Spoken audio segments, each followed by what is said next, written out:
5 rules your older brother should have told you, volume number 2. Hey guys, my name is Dennis, and yes, I want to build my business in sales, travel the world, live free, and I will document everything here on YouTube, like the positives, the negatives, everything in between. Yes, if you like this, consider subscribing. And now let's start with the 5 rules. We start with number 1.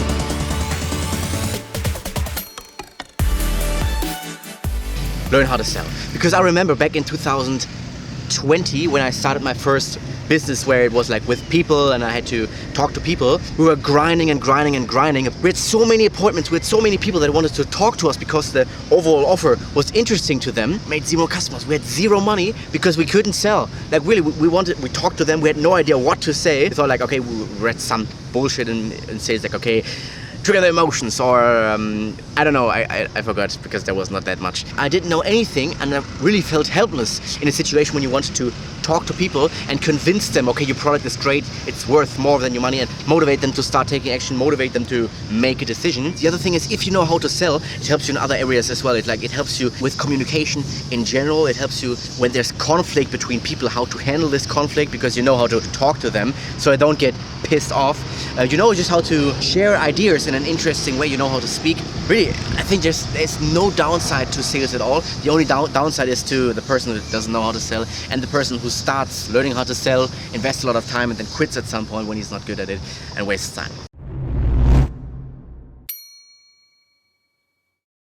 No video games. Video games can be fun, they can be super addictive, and it's like interesting when you're in that game, but literally it's like the most stupid thing you can do. They are designed to keep you hooked, to keep you playing this game. What did you gain after playing this video game, after playing often for hours or for days? And to be honest, this was never really a problem that I struggled with. Right now I have no like PlayStation or no Xbox or whatever you play, computer. I don't have the desire to play. I don't think because my parents never really allowed me to play anything in my childhood. The good thing is that I right now have no addiction at all to video games. I don't care at all to video games.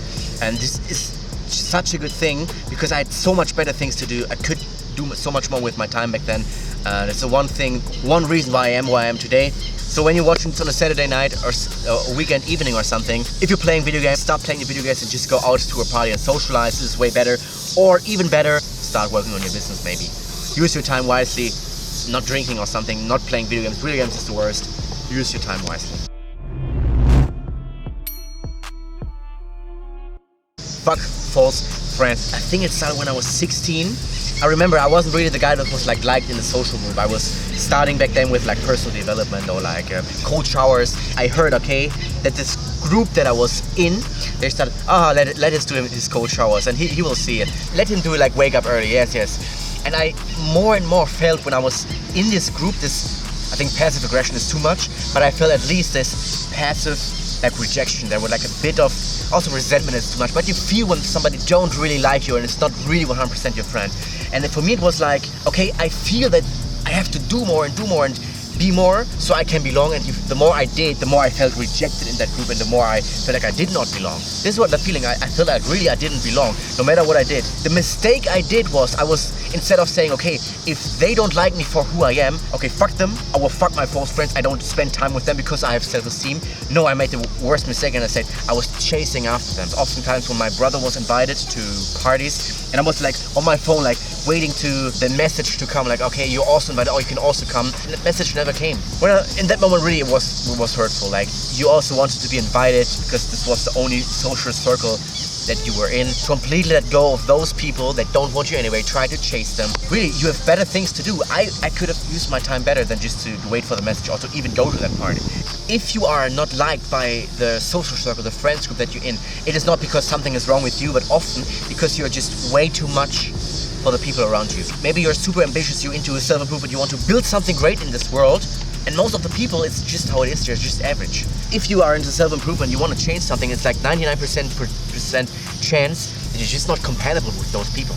Whenever there's like other guys trying to be aggressive towards you, are those people having your back? Are those people stepping next to you and say and would protect you, or those people leaving and fucking off? Really, this is the best indicator. Are they willing to get hurt to protect you, or are they just trying to protect their own ass? Really, if somebody wouldn't fight for you, if somebody wouldn't stand up for you in a situation, he's not your friend.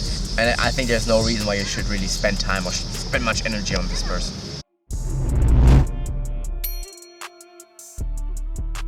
Point number 9, make yourself like a bank account system with several bank accounts so you can manage your money. literally this is something that I do right now and that I wish I would have done earlier, to just know exactly, okay, with every euro that I earn, with every dollar that I earn, this percentage goes to the savings account, or this goes into my business. This is what I have for a living or for lifestyle, for fun. I was never a person who really like spent a lot of money, but I did not have this bank account system. I was just like basically saving all of it, which is kind of into the direction of having a system where you save the percentage of your money, because at some point you realize, okay, I have so much money saved up that I can now use for the business or for some investments, whatever. So this is something you can start early enough, and I would recommend everybody to just manage your money, because this is a discipline and it's something you have to learn when you want to become successful in business and in life.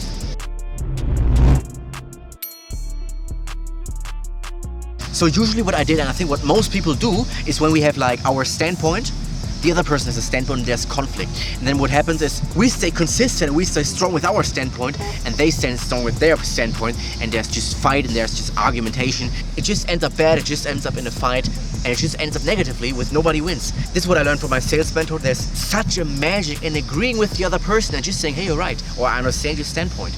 And actually you have a point, because all the defensiveness that the person usually has when they're making a statement that's different from ours, they expect us to fight against their statement. And they immediately drop all their guards when we just agree with them. Hey, you actually have a point. Hey, this is actually right what you say. And from there we can then work and then figure out a solution. The other person always opens up and is more positive towards us. Because the truth is, if you're just fighting always against each other, like verbally, there's no winner out of this conversation, because a fight never can be won.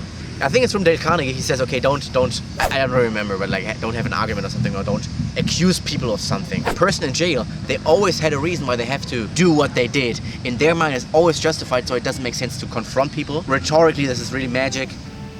So these were the things that I wish I would have learned earlier. I think it would be way, way further. I hope you will benefit from them. If yes, we'll see each other maybe in the next video. And until then, buenas noches. Bienvenidos a Colombia. Yeah!